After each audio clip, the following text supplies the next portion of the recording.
Grimm Fairy Tales. Once upon a time, in a kingdom called Grimm, an old king lay on his deathbed. He was Hansel and Gretel's grandfather, but he didn't know that, for neither Hansel nor Gretel had been born yet.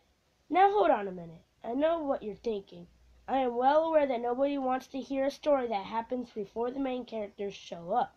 Stories like that are boring because they all end exactly the same way, with the main characters showing up. But don't worry, this story is like no story you've ever heard. You see, Hansel and Gretel don't just show up at the end of the story. They show up and they get their heads cut off. Just thought you'd like to know. The old king knew he was soon to pass from this world, and so he called for his oldest and most faithful servant. The servant's name was Johannes, but he had served the king's father and his father's father and his father's father's father so loyally that all called him faithful Johannes.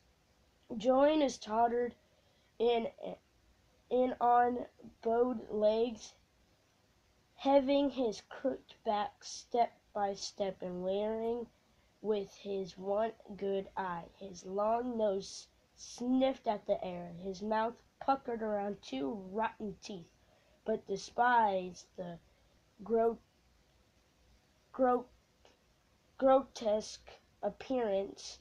When he came within view, the old king smiled and said, "Ah, Johannes," and drew him near. The king's voice was weak as he said, "I am soon to die, but before I go, you must promise me two things.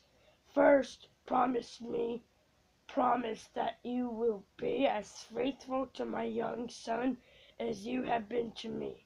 Without hesitation, Johannes promised. The old king went on. "Second, promise that you will show him his entire inheritance, the castle, the treasures, all this fine land, except for one room. Do not show him the room with the portrait of the golden princess, for if he sees the portrait, he will fall madly in love with her, and I fear it will cost him his life." The king gripped Johannes' hand. "Promise me!" Again Johannes promised. When the wrinkles of worry left the king's brow, he closed his eyes and breathed his last. Soon the prince was crowned as the new king. He was celebrated with parades and toasts and feasts all throughout the kingdom. But when the revelry finally abated, Johannes sat him down for a talk. First, Johannes described to him all of the responsibilities of the throne. The first young king tried not to fall asleep. Then he explained that the old king has asked him to show the young king his entire inheritance, the castle, the treasures, all this fine land. At the word treasures, the young king's face lit up. Not that he was greedy. It was just that he found the idea of treasures exciting. Finally, Johannes tried to explain his own role to the young king. "I have served your father and your father's father and your father's father before that," Johannes said. The young king started calculating on his fingers how that was even possible. But before he could get very far, Johannes had moved on. "They call him faithful Johannes because I have devoted my life to the kings of Grimm, to helping them, to advising them, to understanding them." "Understanding them?" the young king asked. "No, understanding them in the accent sense of the word, standing beneath them, supporting them, bearing their troubles and their pains on my shoulders." The young king thought about this. "So you will understand me too?" he asked. "I will, no matter what. Under my circumstances, that is what being faithful means. Well, understand that I am tired of this and would like to see the treasures now." And the young king stood up. Faithful Johannes shook his head and sighed. They began by exploring every inch of the castle, the treasure crypts, the towers, and every single room, that is, save one. One room remained locked, no matter how many times they passed it.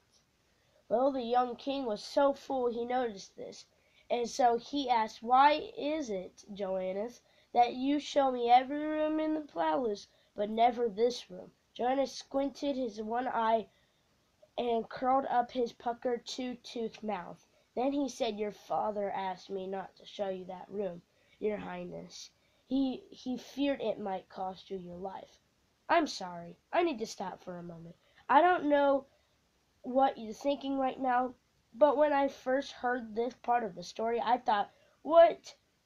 Is he crazy? Maybe you know something about young people and maybe you don't. I have been one myself. Once upon a time I knew a few things about them.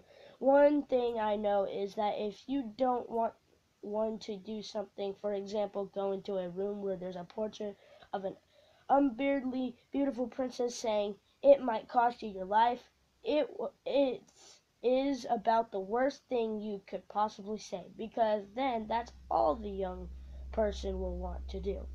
I mean, why didn't Joanna say something else, like it's a broom closet? Why? You want to see a broom closet, or it's a fake door, silly, for decoration, or even it's the ladies' bathroom, your majesty. Best not go poking your head in there. Any of those would have been perfectly significant, as far as I can tell, but he didn't say any of those things. If he had, none of the horrible bloody events to follow would ever have happened. Well, in that case, I guess I'm glad he told the truth.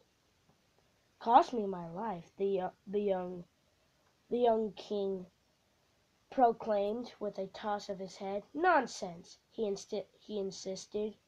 He be let into the room. First he demanded, but Johannes refused. Then he commanded, still Johannes refused. Then he threw himself on the floor and had a fit, which was very unbecoming for a young man the king's age. Finally, faithful Johannes realized there was little he could do. So, wrinkling his old mannered face into a wince, he unlocked and opened the door. The king burst into the room. He found himself staring face to face with the most beautiful portrait of the most beautiful woman he had ever seen in his life. Her hair looked like it was spun from pure gold thread. Her eyes flashed like the ocean on a sunny day, and yet around her lips there was a hint of sadness, of loneliness. The young king took one look at her and fainted dead away. Later in the room he became to Johannes, hovered over his head. "Who was that radiant creature?" the king asked. "That, your majesty, is the golden princess," Johannes answered. She's the most beautiful woman in the world," the young king said, and Johannes answered, "Yes, she is." And yet she looked almost sad. "Why is that?" Johannes took a deep breath and replied, "Because, young king, she is cursed. Every time she has tried to marry, her husband has died. And it is sad that a fate worse than death is destined for her children. If ever she should have any, she lives in a black marble palace topped with a golden roof, all by herself. And as you can imagine, she is terribly lonely and terribly sad." The king sat straight up in his bed and grabbed the front of faithful Johannes's tunic and thought he stared into the old man's face. He saw only the princess's ocean-bright eyes and her lips ringing with sadness. "I must have her," he said. "I will marry her. I will save her." "You may not survive," Johannes said. "I will survive if you help me.